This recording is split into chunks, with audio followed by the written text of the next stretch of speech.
All right, today I'm going to review VC, An American History by Tom Nicholas. So this book, it's a very academic history of the venture capital industry in America. I say it's academic for a few reasons. One is there's a lot of financial terms in this book, and it doesn't explain them or really give any kind of explanations for basic concepts or even kind of intermediate concepts for financial investing and financial assets. And I would expect a lot of those terms and concepts to have explanations if the author was expecting kind of a general readership to pick this book up. The second thing that makes it really academic is it's very data focused, like a lot like Vaclav Smil's books. It's just a lot of data, and it's kind of following history by looking at data. It doesn't really tell point of view stories about the humans that were actually involved. It's a very high level look at the venture capital history. The book starts way back in like the 1800s with the whaling industry, and it spends actually quite a bit of time in the whaling industry in the first couple chapters. And the whaling industry was the first industry that really required people to pool their money for these voyages to go, get like hunt sperm whales like Moby Dick, that kind of thing.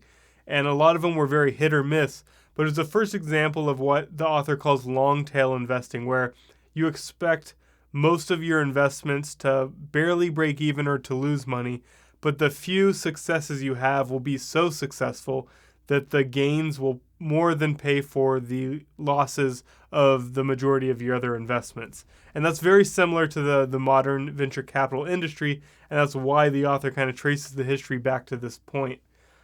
And from there, he kind of just goes forward step by step in showing all the different versions of venture capital over time, like where they happened in the U.S., who were the companies doing the investing, what was their strategy, what was their management style, like how did they approach it. Some people were very much like controlling, like they would make investments in companies and really try to take a big share of the control of the management, and a lot of the early VCs replaced early entrepreneurs with more experienced managers, and other people had a very hands-off approach. And it kind of chronicles the evolution of venture capital as an investment strategy and how that investment strategy evolved over time.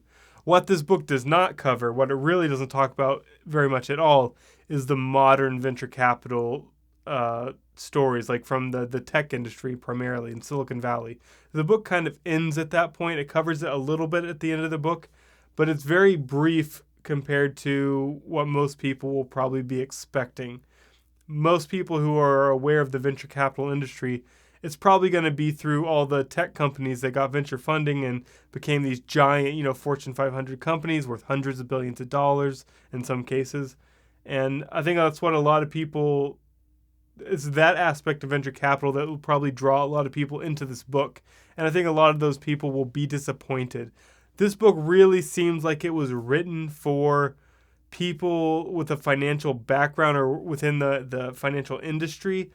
It's very, like I said, academic, and it really, like what the author focuses on, it's the things that would be of interest to investment professionals or people or like historians of financial strategies and things like that. It's not really at all it didn't seem to be written at all for a general audience. That being said, I really enjoyed this book. When he talks about the early part of the venture capital so heavily, it's kind of a double-edged sword, because most people will probably be interested in the recent history, but the recent history of venture capital has been covered in so many other books. You can get biographies, and so many different people have talked about that portion of venture capital. And so the author focuses on the least covered portion of the venture capital history. And so I learned a lot from this book, and I really appreciate that.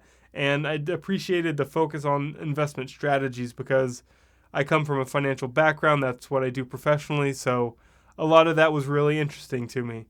But I don't think most people will be happy reading this book. Like I said, it seems like it's written for a very narrow readership, and if you're not kind of in that target readership, then you'll probably be disappointed. If you look at like Amazon reviews for the book, there's a lot of people that were kind of felt like it was a bait and switch, because there's not too much in the description of the book that would make you think that it's really that it's an academic book for like a financial professionals or people that are really financially literate and interested in like a very technical financial history.